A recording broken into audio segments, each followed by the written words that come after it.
نستعينه ونستغفره ونؤمن به ونتوكل عليه ونعوذ بالله من شرور أنفسنا ومن سيئات أعمالنا. من يهده الله فلا مضل له ومن يضلله فلا هادي له، ونشهد أن لا إله إلا الله ونشهد أن سيدنا محمدا عبده ورسوله أرسله بالحق بشيرا ونذيرا بين يدي الساعة. أعوذ بالله من الشيطان الرجيم. بسم الله الرحمن الرحيم. قال الله تعالى في القرآن المجيد والفرقان الحميد: يا أيها الذين آمنوا قوا أنفسكم وأهليكم نارا وقودها الناس والحجارة. وقال رسول الله صلى الله عليه وسلم: أكرموا أولادكم وأحسنوا أدبهم. اللهم صل على محمد وعلى آل محمد كما صليت على إبراهيم وعلى آل إبراهيم إنك حميد مجيد. صدق الله مولانا العظيم. زما قابل قدر مسلمانان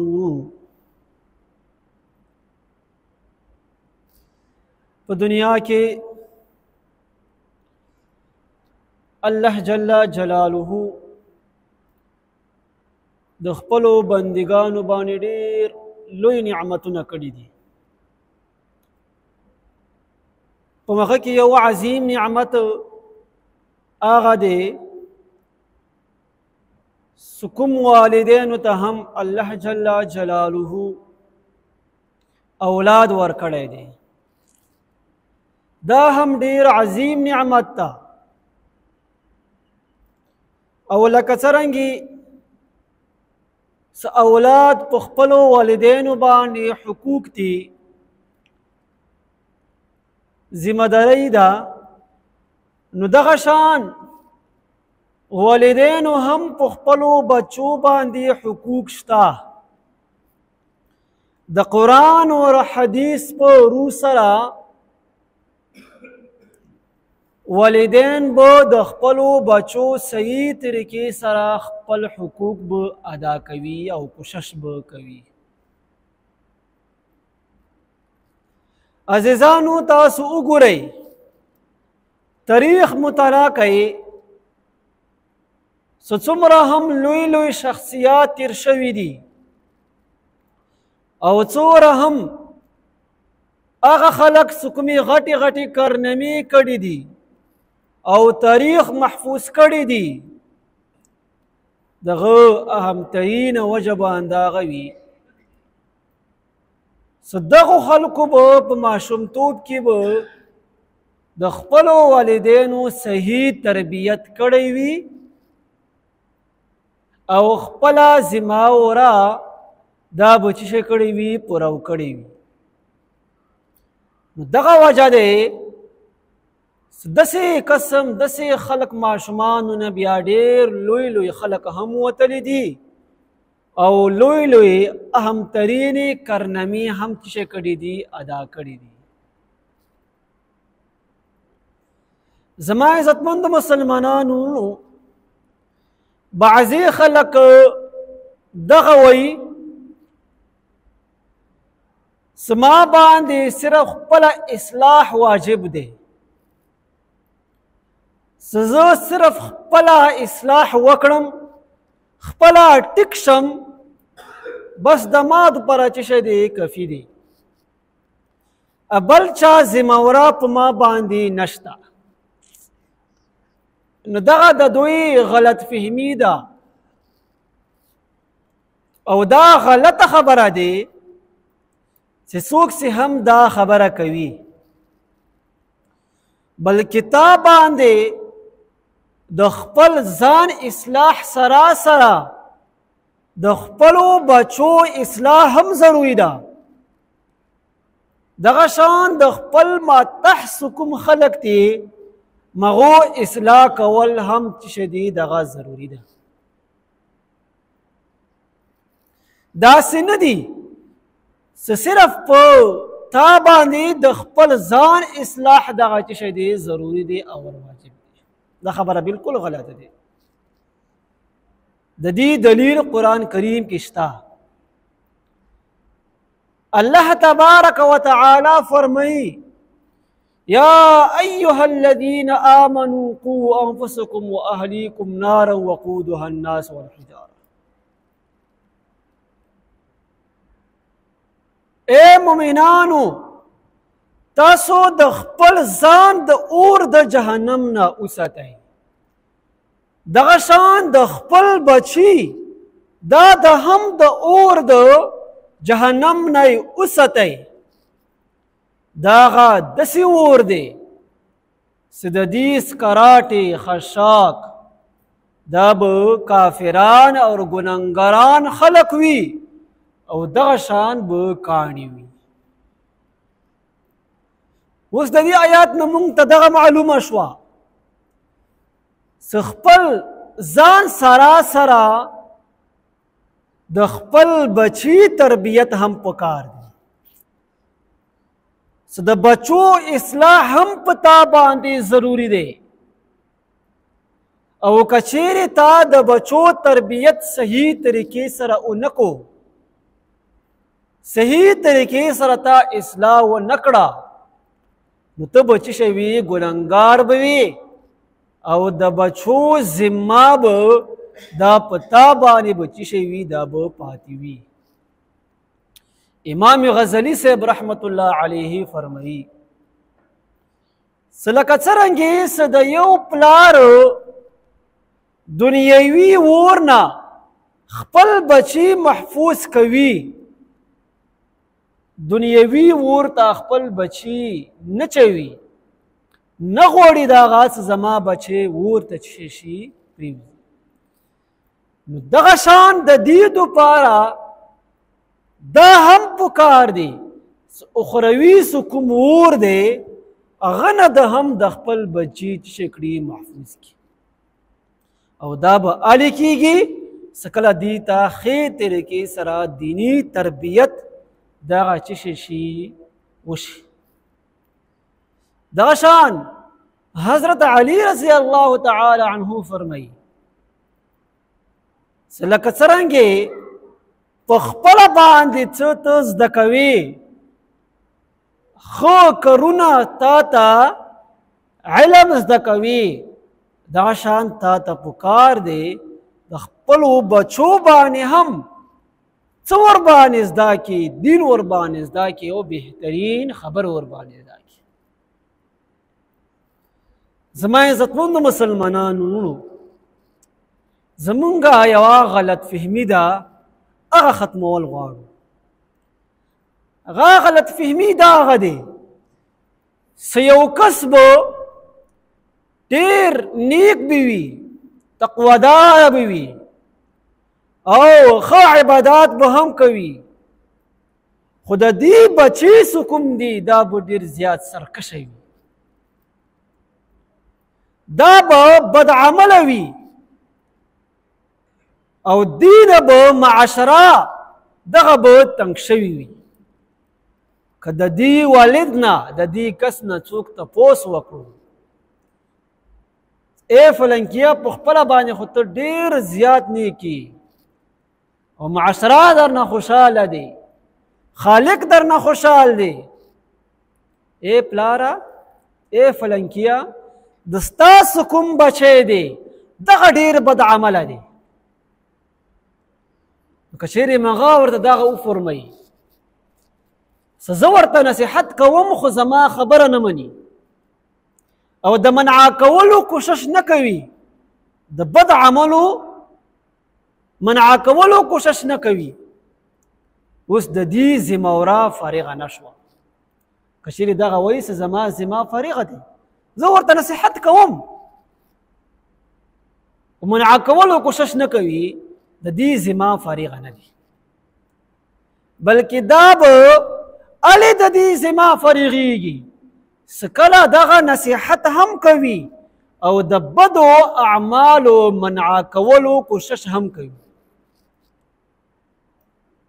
او که چیرې داسې وکړو او بیا هم بچی نافرمانه دی، اوس د دې پلار ذمه چې شدید هغه فارغ دی. د دې مثال داسې دی، یو بچی لګی شي په دنیا کې اور طرف ته ځان غورځول غواړي او ځان غورځوي، اور طرف ته ځان غورځوي او دې ته 100% دا خبره وي چې دغه بچی خامخا د به اور طرف ته چې شي کوي ځان غورځوي. اوس پلار ورته هغه کې ولاړ دی، ورته وایي چې بچیه اور ته ځان مه اچوه. دا خبره به دا بچی د پلار خبره به ومني؟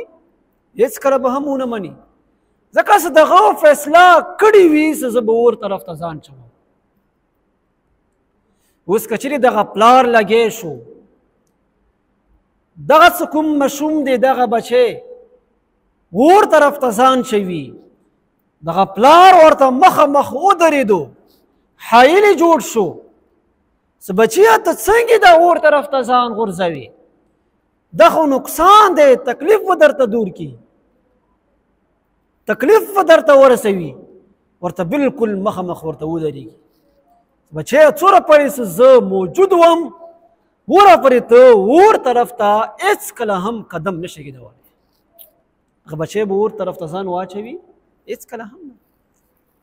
دغه شان زما عزتمندو مسلمانانو ورونو، څوک چې هم دا غواړي چې زما بچی نافرمانه نه شي او د زما بچی د جهنم د اور نه بد شي، دې ته دغه پکار دی چې نصیحت کولو سره سره دغه بچی د ګناهونو نه هم منع کوي.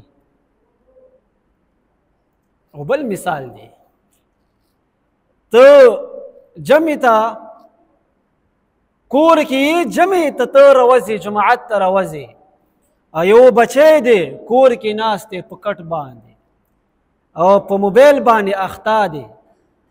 اوس ته ورته وفرمایې چې بچیه زه لاړم، ته جامې ته راوځه، خبره به ومني؟ هېڅکله به هم خبره ونه مني. او که چېرې بیا دغه پلار لګی شو، هغه بچي ته ورغلو چې بچیه جامې ټیم پوره دی، راځه چې جامې ته ځو. وره پورې زه جامې ته نه ځم څومره پورې چې دا موبایل بند کړی نه وي او ما نه مخته شوی نه وي. دغه بچی به د پلار نه وډر شي او موبایل به بند کړي او جامې ته به چې شي روان شي. اوس که چېرې داسې قسم پلار وي نو خپله ذمه یې فارغه دی، او که چېرې بیا داسې قسم پلار وي صرف په دروازې کې ورته آواز وکړي چې زه لاړم ته راپسې راځه، دې ذمه فارغه نه شوه بیا. او نه دا بیا الموس کوي او نه دا بیا ښه اعمالو طرف ته رجحان کوي او نه دا بیا بد اعمال دغه چې کوي منع کوي.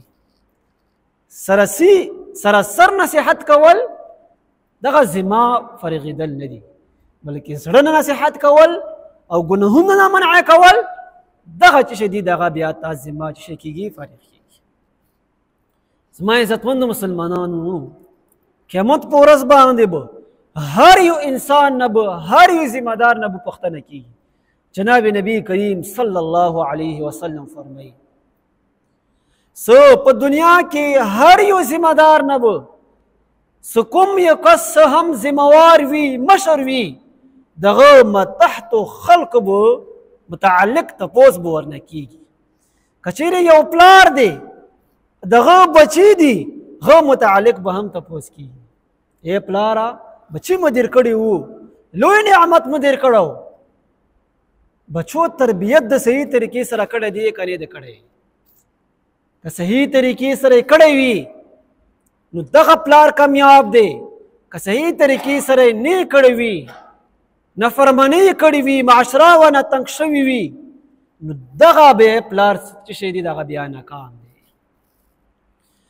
دغه شان د یو کور ذمهوار دی، یو غټ کور دی، د ټوله ذمهوارۍ دې ته ورکړې ده، پس ته ذمهوار یې، ته پوه شه او دغه کور د پوه شه. اوس که چېرې د دې مشر د کور کې صحیح طریقې سره انصاف کړی وي، یوه روپۍ هم ځان ته نه ویلې وي، په اخلاص سره دغه چلیدلی وي، نو که تپوس ورنه وشي قیامت په ورځ دا به څه شی وي؟ کامیاب وي. که بیا د دې صحیح طریقې سره انصاف نه کړی وي، صحیح طریقې سره د کومه ذمهواره دی د دې حق ادا کړی نه وي، بیا به ورنه تپوس کړي او دا به څه شی وي؟ فیل به ورکې وي، ناکام. دغه شان خپل خوند، یو خوند د ښځې دغه ذمهواره دی، که چیرې د دې ښځې صحیح طریقې سره، بچو صحیح طریقې سره دغه ذمهواری ادا نه کړه، حقوق تلفي وکړه، حق تلفي وکړه، دې به هم څه شی کېږي؟ بیا تپوس کېږي. زما عزتمندو مسلمانانو، بیا اخر کې نبی کریم صلی الله علیه وسلم په تاکید سره دغه وفرمایلو، خبردار تاسو کې هر یو ذمهوار وي، هغه متحتکم خلق دي، هغه به خامخا تپوس کېږي. خپلو متحتو خلقو حقوق لحاظ وساتئ. ما عزتمندو مسلمانانو، خبره په دې باندې راغله چې دغه بچی دي، دغه زمونږ متحتي، که دې صحیح طریقې سره تربیت وشو نو تپوس به درنه که کېږي، ته به ورته الله جل جلاله ته به جواب ورکولی شي. که حق د ادا نه کړو بیا به هم تپوس به درنه کېږي او دې جواب کې به ته څه شی وي؟ خلافي وي. زما عزتمندو مسلمانانو، د بچو تربیت متعلق د دې وعید هم ډېر زیات راغلی دي. جناب نبی کریم صلی الله علیه وسلم فرمایي قیامت په ورځ باندې هغه والدینو ته به سختترینه سزا ملویږي چې کوم والدین بچو صحیح طریقې سره تربیت یې نه کړی. بچی ته خو په مثال د کاغذ د سپین کاغذ دی، ته ورنه عالم هم جوړولی شي، ته ورنه بدکردار هم جوړولی شي، ته ورنه ډاکټر هم جوړولی شي. غرض دا هغه دی چې دغه بچي نه ته هر قسم څه هم ته غواړې هغه جوړولی شي، خو چې کله د دې بچي تربیت وشي، د بچی د ستا په نګرانۍ کې دغه لوی شي، دغه بچی به تا دپاره بیا دردسر نه جوړیږي، بیا دغه بچی به تا دپاره فایدهمند ثابت کیږي. بیا دغه شان یو بل حدیث دی، جناب نبی کریم صلی الله علیه وسلم فرمایي قیامت په ورځ باندې به یو سړي ته به ډېره غټه درجه به ورته میلاو شي او جنت ته به بوتلل شي، او جنت کې به ډېر لوی لوی محلات، لوی لوی انعامات به ورته میلاو شي. دغه کس به هم حیران شي، ما څه کړي نه دي او ما ته دومره لوی لوی انعامات میلاو شو. بیا به دغه کس تپوس وکړي دغه انعامات ما ته څنګه میلاو شو؟ جواب به ورته میلاو شي ته د خپله نما اعمال وګوره. بیا چې کله دغه نما اعمال په خپله باندې وګوري، هغه کې به هر یو شیز لیکلی وي، هغه کې به لیکلی وي درس و تدریس به لیکلی وي، د خلقو څه کوم خدمتونه دي هغه به ورکې لیکلی وي، حج و عمرې ثوابونه به ورکې لیکلی وي، هر یو شیز به ورکې لیکلی وي. دا به حیران شي. دغه به وفرمایي چې یا الله زه خو یو ذمه دار کس وم، ما خو صرف هېڅ هم نه کړي دي،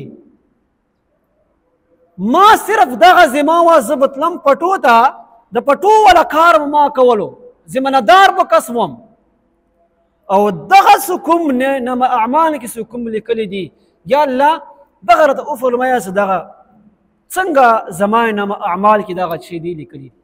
زه خو یو عام کاس وم، ما خو دغه هېڅ هم نه دي کړي. بیا به ورته الله جل جلاله به وفرمایي ای فلنکیه تا ته ما اولاد درکړی و، هغه اولاد تا صحیح طریقې سره تربیت وکړو،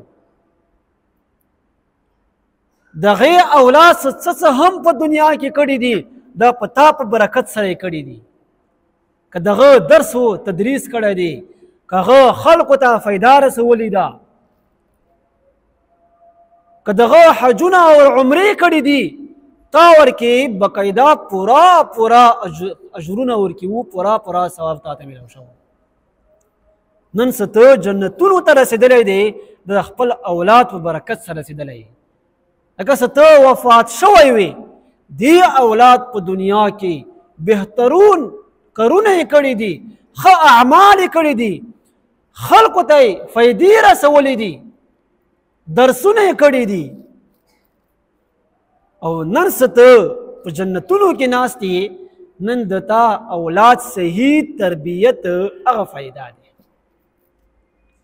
زما عزتمندو مسلمانانو، که چیرې زمونږ هم خپل اولاد صحیح طریقې سره تربیت وکړو، دینی تربیت مو وکړو، که مونږ وفات هم شو، مونږ به خپلو قبرونو کې به پرته وو، که دغه اولاد ژوندی وي، دا څومره هم نیک اعمال کوي، څومره هم خلقو ته فایدې رسوي، ته به قبر کې پروت وي او تا ته به پوره فایده رسي. زما عزتمندو مسلمانانو، اولاد دغه تا دپاره نجات ذریعه هم ګرځېدلی شي او تا دپاره عذاب هم ګرځېدلی شي.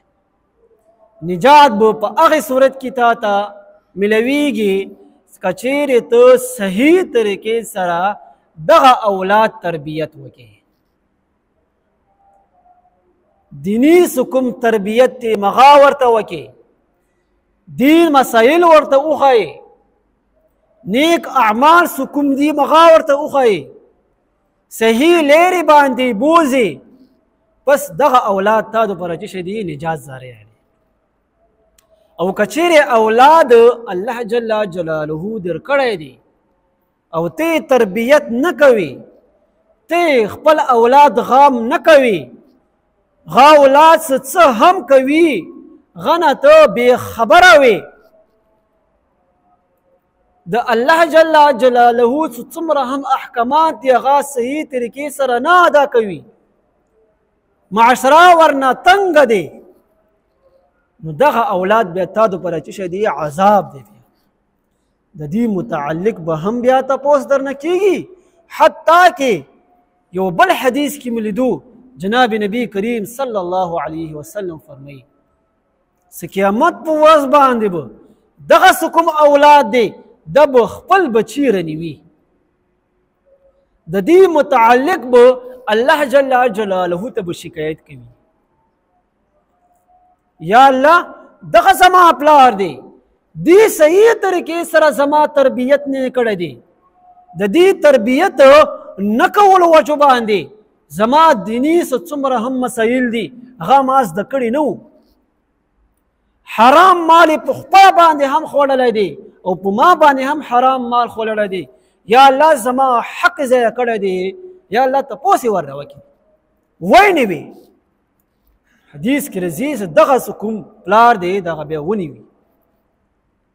زما عزتمندو مسلمانانو، مونږ ته که الله جل جلاله اولاد راکړی دی، د دې اولاد صحیح طریقې سره تربیت کول پکار دی.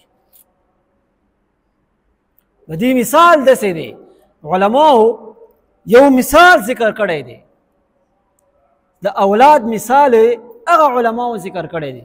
علماو لیکلی دي څه ونې دوه قسمونه دي، یوه ونه هغه دی څه دغه په خپله باندې چې شي غټه شي او دغه شخونه هم بیا ګډوډ وي او څوک سي اوبه هم ورته نه ورکوي، بس په خپله باندې دغه چې شي دغه زرغونه هم شي او غټه هم شي او دې شخونه هم ګډوډ لاړ او د دې میوه دا هم بیا ذایقه نه وي بیا او ښایسته هم نه وي.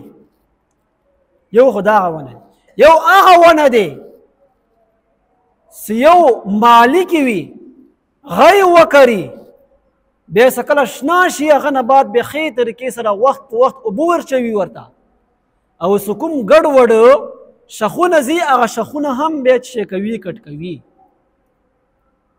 او نور څه کوم موزي زنورات دي مغه نه هم دا غونه چې کوي محفوظ کوي او خې طریقې سره د دې پلنه وکي. دغه ونه څه کله غاټه شي دا بخا هم لاګي، بهترینه به هم لاګي او د دې څه کومه بیواده هغه ذایقه به هم خاوي او خلکو باندې به ډېره زیاته ښه لاګي. ولکې څه په خپله باندې دغه څه شی دي هغه نګرانۍ شوي ده. دغه شان بچی هم ده، که بچی صحیح طریقې سره ته تربیت ونه کړې، تا نه بغیر هغه څه شي لوی شي، ستا تربیت ورکې نه وي، ستا تربیت هغه طرف ته رجحان نه شوی وي، بغیر د تربیت نه د ستا د بغیر د تربیت نه هغه بچی چې شو لوی شو. علماء لیکلي دي د اخلاق هم بیا خراب دي، د صحت هم بیا خراب دي او معاشرې دپاره یو نسور هم بیا چې کېږي جوړېږي. تا تربیت نه کړی او یو هغه ماشوم دی چې دغه د ستا په نګرانۍ کې لوی شي، تا ښې طریقې سره تا تربیت یې وکړې، د دیني څه کوم تربیت دی مغه ورته وښیې، نو دغه بچی څه کله غټ شي د خلکو باندې هم بیا ښه لګي، تا باندې هم بیا ښه لګي او ښایسته هم وي او تربیت هم ښې طریقې سره شوی وي. د الله دیني ضروري څه کوم مسایل دي مغه ورته هم پاته لاګي. بیا زما عزتمندو مسلمانانو خپل ماشومان ور طرف ته مچوئ، د ماشومانو لحاظ وکئ. بل حدیث کې راځي، خطبې کې هم درته هم ویلو، اکرموا اولادکم، خپل اولاد اکرام وکئ او په ادب سره دغه چې کوي مزین کوي، ادب ورته وښیه. یو بل حدیث کې راځي جناب نبی کریم صلی الله علیه وسلم فرمایي، چا سي هم خپل اولاد ته صرف یو ادب وښیلو نو دغه قسم څه کوم پلار دی دی داسې وکړو لکه یو ساع صدقه یې ورکړه، بلکې د دین هم زیات ثواب ورته میلاو شو. علماء لیکلي دي وجه څه دی؟ وجه د هغه دی ادب ښودل دغه علم دی او صدقه ورکول دغه مالي فایده دي. نو علم په مال باندې چې شي دغه بهتر دی، غوره دی. زما عزتمندو مسلمانانو ټول تقریر خلاصان دغه راووته، زمونږ د خپلو بچو صحیح طریقې سره چې وکړو تربیت وکړو. دغه بچی په شان د سپین کاغذ دی، ته په سپین کاغذ باندې څه هم لیکې هغه ته لیکلی شي، ته اختیار دی. دغه شان بچی نه ته څه هم جوړولی شي، ته یې جوړولی شي او بچی کې هر یو شي صلاحیت ورکې شته، بچی کې هر قسم عمل صلاحیت ورکې شته، خو صرف دغه دی چې ته ادب ته محتاج دی، باش ستا تربیت ته محتاج دی. ته صحیح طریقې سره تربیت وکړه غنه بیا عظیم انسان هم جوړېدلی شي، او که ته صحیح طریقې سره تربیت یې ونه کړې غنه بیا ټولو نه بدترین انسان هم بیا جوړېدلی شي.